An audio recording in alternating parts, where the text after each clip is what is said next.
Thad, as we come back to you, there was early money for New York Minute. She's now bounced out to $5. Interesting runner for me is Melody Bell. We know how good she is. She was an excellent 2-year-old, an excellent 3-year-old. She'll handle a wet track. She's had the trial. Has there been much or any interest on her? If you'd asked me this question yesterday morning, Michael, I would have said none, and which would have surprised me.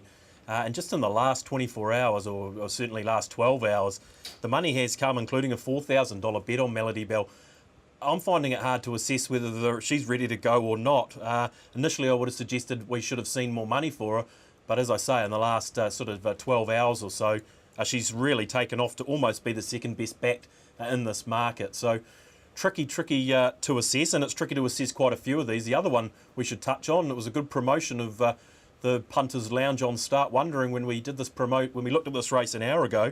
950 back into 850 guys around Start Wondering. So the push you provided has worked the magic, and it's come back in a point. But I often say this in these big races: if anything can beat Julius this afternoon, we'll be pretty pleased, I'd suggest. Thad, the Tarzino market is going to be dramatically affected by what happens today. If Julius doesn't win, he probably won't be going to the Tarzino.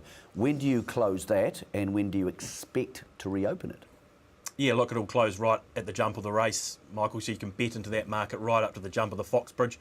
I would suggest we'll be working on it for no longer than 15 minutes or so after that race, so it will be reopened certainly this afternoon. I'd suggest if the race jumps at 3:40, by 4:15, you'll be able to bet back into that Tarzino market. Loving it, Thad. Love that sort of stuff, the reopening of the market so we can play straight away. Here's the speed map, and this is awfully contentious. I'm not sure we've got this right, and as I come to you two learned gentlemen sitting there at a lovely Tarapa in the sun, John Bell's telling us that Julius is going to settle a couple of pairs back and it's not going to be jumping out and leading like it did last time.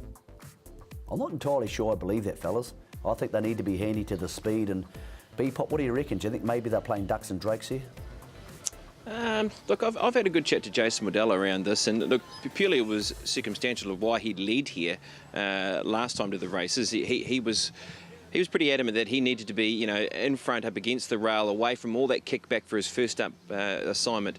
Look, we have seen him around Ellerslie. He's been in a forward position. Yes, he took a 1-1 spot in one race there as well when he was able to win. He's shown that he can just sit off the pressure as well.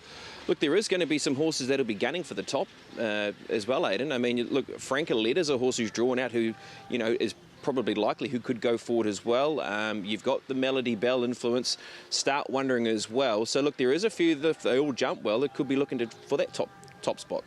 Jason Waddell, right at this moment, I bet he's got no plan. He'll be looking at these few races. He will know he'll have done his form and worked out, probably a couple of skeleton speed maps. But I reckon he won't really get a solid speed map or tactics at least until later in the program. And we know how much thought he puts into these things.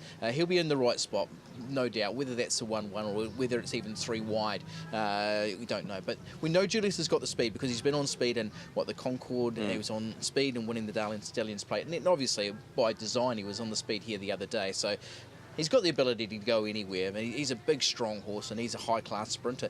On form, he's probably the horse to beat. New York Minute, look, is a horse that we've seen that loves to roll forward as well. New York Minute's also got miles on the clock, has raced well throughout the winter period. It's trained by the hardened training combination of Baker Forsman. And look, there was that early market support around her when this market was opened.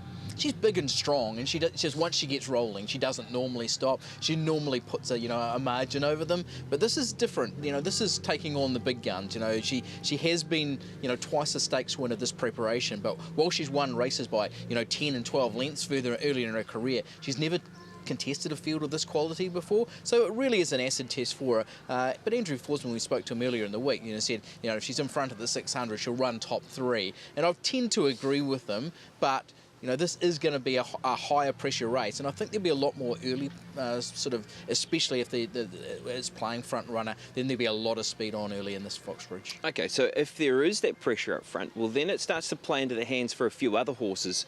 Under the Moonlight, for instance, who won this race last year, is a horse who really can close off fast at the end of a race. And let's go back to 12 months ago when she won this race. And look, let's be honest, the field 12 months ago was just as good, wasn't it? I mean, you've got the likes of Coe in the race who she breezes straight on by. You've got Close Up as well. It's a strong field. Packing Eagle, all those sorts of horses were in it. So this is what she was able to do. And if things pan out for her today, there's no reason why she can't do something like this. I thought she was an over in the market. She respected that overs price at 11s, and she's probably found her mark around that 8 or 9. I can see her doing something like this if it works out for her. Exactly. She's been very good in this race the last couple of years, and every time she comes to TAB, she puts in this type of performance. I can't rule her out at all, because every time she's here, she's a different horse to when she's beaten at other tracks. So she's got the ability. She's a Group 3 winner and a Group 2 winner of this race last year as well. So yeah, no knock on her at all. I've got to have respect for her. The second horse in that race was Close Up, of course, who then went on to win the Tarzino. How do you place Close Up in the race? I've got a really high regard here because, you know, in that last run, it was just a 1-2-3 around the corner, 1-2-3 home that Julius, as they said, were you know, on speed by design. Now, Close Up comes in 4 kilograms better after being beaten 2 3/4 lengths after sitting behind what was a sit sprint speed. There's going to be more tempo here because there's going to be, you know, a whole lot more horses because of the desire for them to qualify for the Group 1 Tarzino. With more pressure means it's going to be a more even race with the swing in weights. I think he's a big improver.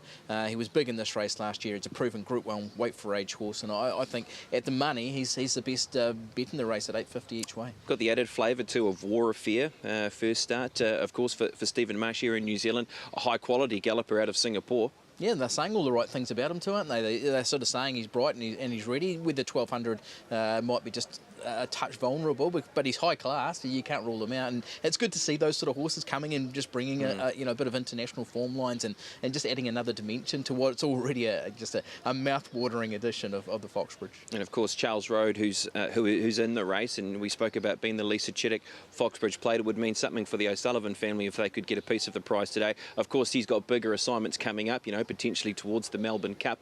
But he's a horse I'll be watching to see him try and round off his race late in the piece. I don't think there's one horse that you don't want to go back and just assess how they've run in this. You know, start wondering. It's another really interesting runner, especially from barrier draw, unbeaten in 3. Bit of money coming again late this morning. If he gets the right sort of run, he's a contender here as well. He's a dual Group 1 winner on the track. You can't count those sort of horses out. Yeah, Michael, it's a race we're all looking forward to, and it's a race we're going to be scanning the eye over a number of times before we get to the Tarzino Trophy, which of course will be in 2 weeks' time out of the Bay.